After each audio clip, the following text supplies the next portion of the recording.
Hello students, so we continue with the chapter Tangent and Intersecting Chords. I have already done two more videos. In the first video, I had explained the 5 theorems applicable in this chapter. What are the 5 theorems? And in the second video, I had done 2 sums from the book explaining how those theorems are used. Today in this video, I am again going to do 2 more sums from the book and explain you how the theorems can be applied. So let's start with question number 1. There is a circle given, and from an external point C, you can see that there are 2 tangents drawn on the circle. So CA and CB are the 2 tangents.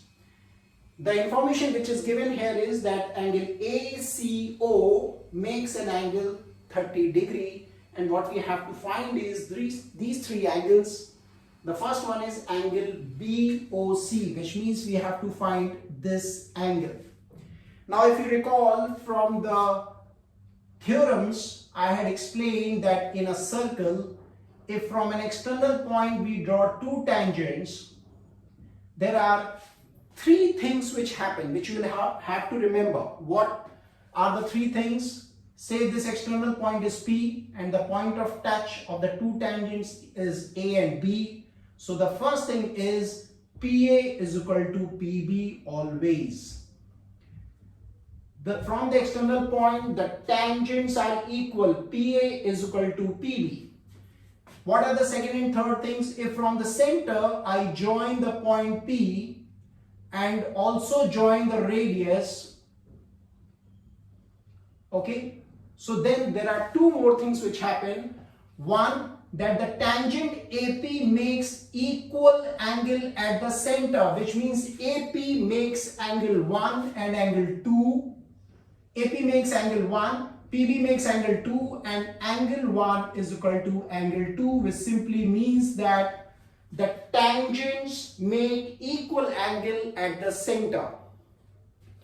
And the third thing, which is again very important, that the line joining the center and the point of intersection of the 2 chords, it bisects the angle APB, which means this angle 3 and the angle 4 are equal. Angle 3 is equal to angle 4. If you go back to my previous video, I have discussed this in detail.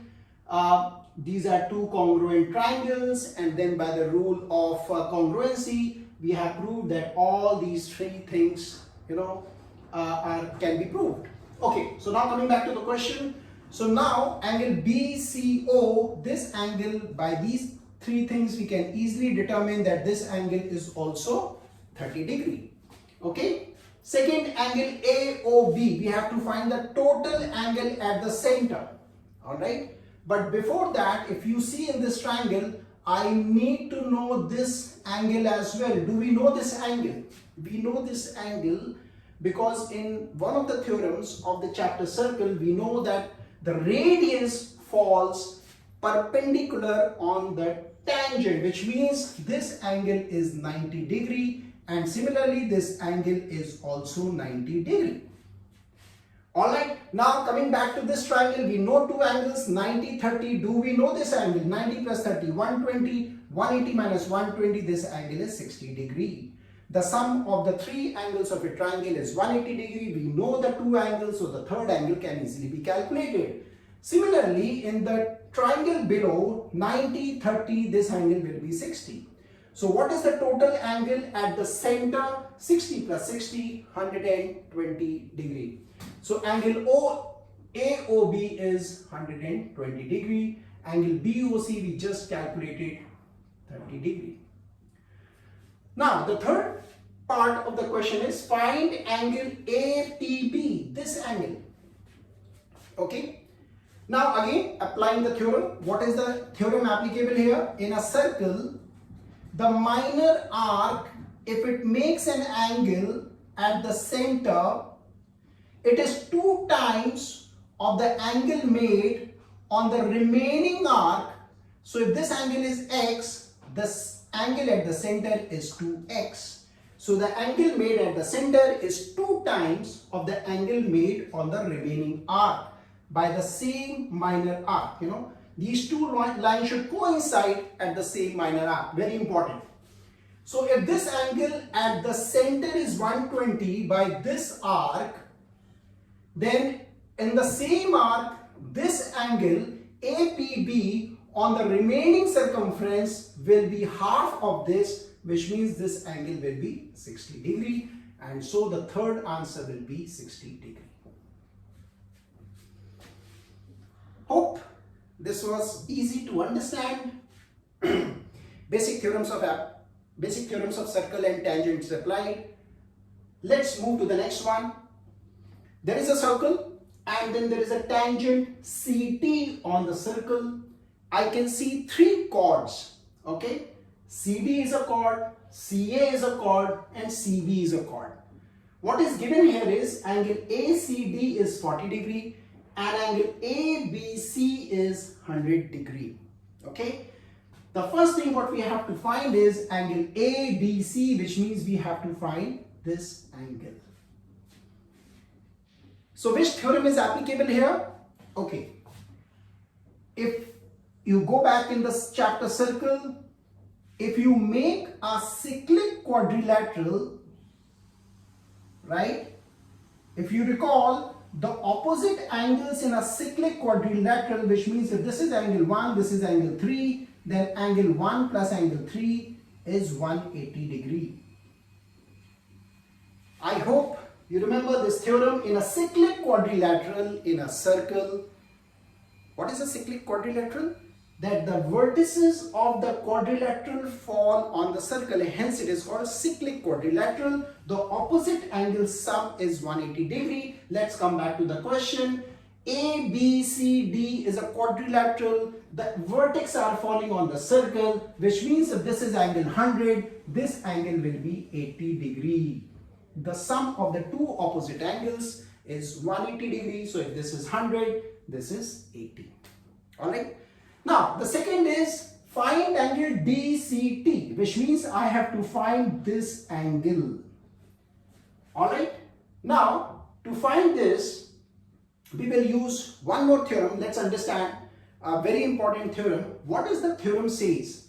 Theorem says that the angle made by the chord, say this is the chord, and the tangent, this angle made by the chord and the tangent is equal to the angle made in the other segment. If you remember, this is a theorem. I'll again explain you.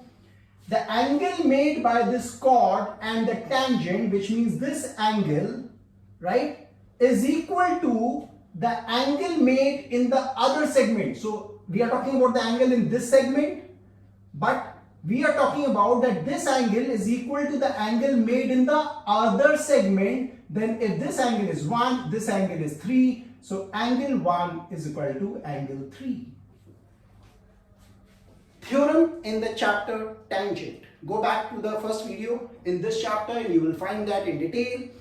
Just remember, the chord making the angle with the tangent is equal to the angle made in the alternate segment. So coming back to this question, and AC is the chord, CT is the tangent. So this total angle will be equal to 100, the alternate angle in the different segment.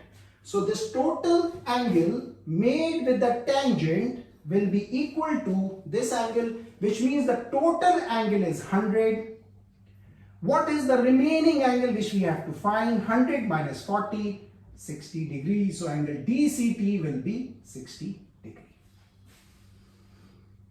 Hope it was easy to understand the applicability of the theorems. Important thing is to identify where is the chord, where is the tangent, what is the angle made by the chord and the tangent, and what is it equal to. If you know this, you can do any sum in the exercise. Hope you enjoyed. See you in the next one.